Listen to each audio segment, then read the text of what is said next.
haddii aad ku subtahay channelka subscribe noo saar haddii aad horey noola joogteen aad baad u mahadsan tahay si shargaray muuqaalkan oo la wadaag saaxiibadaada barnaamijkeena maanta waxaa ku soo qaadan doonaa guuldarooyinka Arsenal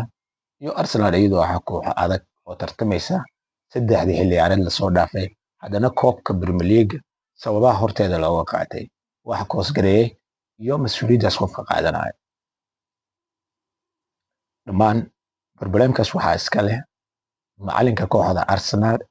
Arteta kooxda Arsenal weerar ahaan daafac ahaan iyo qadda ahaan haddii loo fiiriyo xidigaha jooga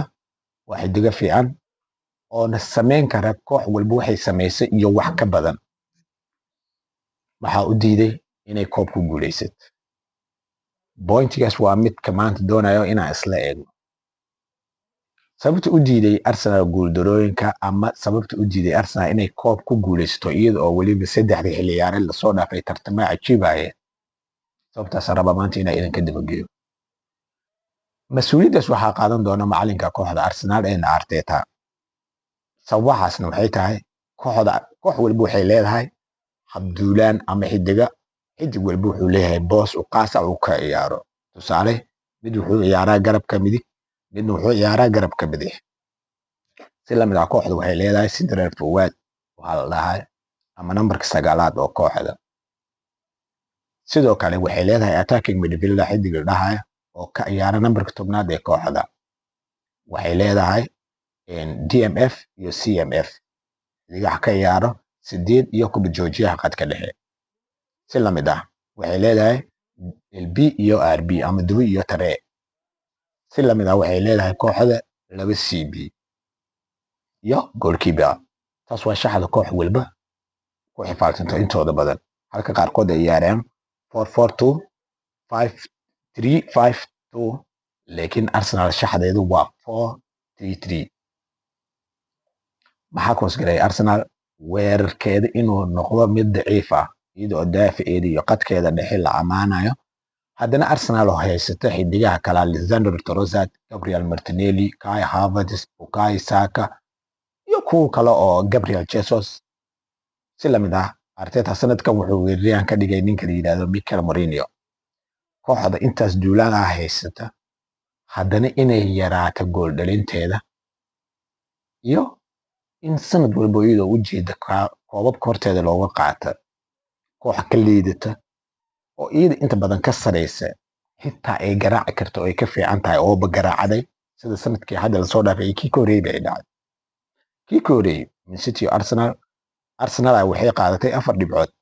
haddana koobku waxaa xanatay Man City isla xilli ciyaareedkan sidoo kale Liverpool saasay ku xanatay marka taas waxaa koos gareynaya Arteta waa macallin fulay ah oo baqdin badan xidigaha weerarka ka ciyaaro xuriyad uma siiyo inay weerarkooda adkeystaan oo diiradda ay saaraan kooxda ka soo horjeedo inay iqaabaan xidigaha kooxda inta badan u fiirso Gabriel Martinelli waa xidig xabaarihiisa iyo farsamadiisa ay fiican tahay kubadaha degdegana uu ku fiican laakiin qof ka faa'iideysta macallin ka faa'iideysta meesha ma joogo tusaale Bukayo Saka sababtu sanad walba u fiican yahay oo dhinacan kale Martinelli ay xun tahay waxay tahay Bukayo Saka kubadiisu waxay ka soo bilowday daafac waxayna ku dhamaatay weerarka wuxuu ahaa waxa uu la jeedaa markiis hore wuxuu ahaa xidig daafac ah oo markii dambe loo bedelay weerar halka Gabriel Martinelli uu ahaa number 9 kubadda agta markuu bilaaway wuxuu ahaa central forward haddana waxaa la geeyay garab weerar muxumo marka Bukayo Saka wuxuu ku fiican yahay kubadda markay tahay 1v1 wuu ku fiican yahay wuxuuna awood u leeyahay kubadda inuu haysto oo physical maskaxiyan kubadda intaas buu haystay laakiin ma samayn karo kubad weerar degdeg ah ma samayn karo kubadda maanta oo dhan wuu iska haysanaa kubaddaas wuu kontroolana xidigaha ka soo horjeeda hortooda wuu kubadda ku haysanaa xidigaha inta badan waa nin games badan oo haddana physicalkiisa uu diyaarsan yahay ma ku imaadaan inta badan kubaddana saasuu ku haysanaa garabka saasuu uga haystaa mar Odegaard u dhiib mar midka Declan Rice oo dhexda soo socda u dhiib Bukayo Saka kubadda uu ku ciyaaro waa taas. Gabriel Martinelli waa nin kubadda soo dhaqaajiyo oona jecel kubadda inuu weerarka si dhaqsi ah u gaarsiiyo. laakiin Arteta waxaas oo dhan wuu ka biijiday. Gabriel Martinelli Arteta ka hor wuxuu ahaa weeraryahanada kuwooda ugu fiican dunida midka ugu fiican uu ku jiray, yacni saadalin xidigaha ajiibka noqonayo oo kubadda qabsan doono uu ku jiray Gabriel Martinelli ka hor Mikel Arteta. dib u dhaca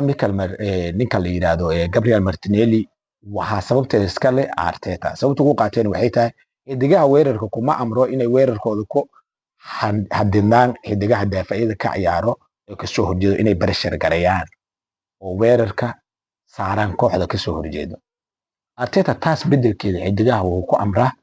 inay kubadda soo daafacdaan. bal ka waran adoo weerara hadda fiiri Gabriel Martinelli inta badan wuxuu ka ciyaaraa daafac. waxaa aragtay Gabriel Martinelli oo shaafto kacaayo daafacyada meesha loogu talagalay si taagan oo dhinaca kalena Bukayo Saka dhinaca soo istaagay. Bukayo inta badan kubadda daafac markay timaado uu ka istaagaa oo dhaxdu ku egyahay, yacni hore uma gala daafac, dhaxdu istaagaa, dhaxduna kubadda kasoo galaa, raacashadiisana dhaxdan uu ka dhigaa. laakiin Gabriel Martinelli dhinacaas inuu kasoo gala daafacyadu inuu caabiyo shaqada loo diray saas tahay. Arteta shaqada oo diro waa daafacyadu way dheelaan. marka xidig kubaddii soo daafacanayo oo daafaca joogo xitaa haddii kubad uu cagta ku dhigo ama kubadda uu helo ma samayn karo wax oo kooxdaas kasoo horjeeda barashar garaynaya ama cadaadis saaraya ma heli karin. laakiin kooxda haddii saddexdan xidig oo weerarka u jooga barashar saarayaan safkan kasoo horjeedo oo shaqadii looga talagalay oo weerarka ay qabanayaan, kooxda kasoo horjeeda awood uma lahaan karta inay kooxdan soo aado daafacyada kooxdaas inay soo baxaan oo Arsenal weerar ku soo qaadaan ma awoodi karaan. taas bedelkeeda Arteta ma sameynin, xidigihii wuxuu ka dhigay daafacyo. Arsenal hadda waxaa imaaday number 9 fiican Victor Gyokeres waa striker, the best striker waa xidig dhamaystirkiisa fiican tahay, darbadiisa fiican tahay, sidoo kale Gimbis uu leeyahay. laakiin haddii Arteta qaabkan uu ku ciyaarayo uusan bedelin oo xidigaha bal ka waran hadda Gyokeres haddii la dhaho kubad soo daafac ee gooshan kale imaa wax muu wada karaa? jawaabtu waa may. marka Arteta 5 sano saasay ugu dhamaatay, sanadkii 6aad hadda u bilowday asigoo wax la taaban karo oo guul uusan ku gaarin kooxda Arsenal. marka oo weli bilaa koob ah, hal FA Cup wax la sheega maan. waxaas dad hortooda lama imaan karna. haddaar lahay taageerayaasha Arsenal waxaas dad hortooda lama imaan karna, anagayba ceeb noogu tahay, waa wax laga xishoodo. marka mas-uuliyaddaas waxaa qaadan kara Arteta. haddii Arteta isla sidii hore uu ku dheelayay oo haddana ku imaado oo xidigaha kooxda weerarka ugu ciyaara daafac u diro, waxay noqon doontaa guuldaro kale oo haddana Arsenal soo gaartay. marka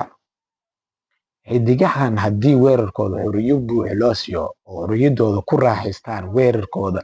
ku raaxaystaan, kooxda waxay gaari kartaa guulo la taaban kara. weliba waxay awood u yeelan kartaa ku guuleysiga koobab waaweyn sida Champions League, FA Cup, Europe League iyo Premier League. laakiin haddii kooxdan xorriyada xidigaha weerarka sida looga qaaday ay si ahaato, way u dhamaatay Arsenal. ilaa Arteta kooxdan ka dhaqaaqa wax guul ma gaari karti. aad baad u mahadsantihiin. fikirkaada nala wadaag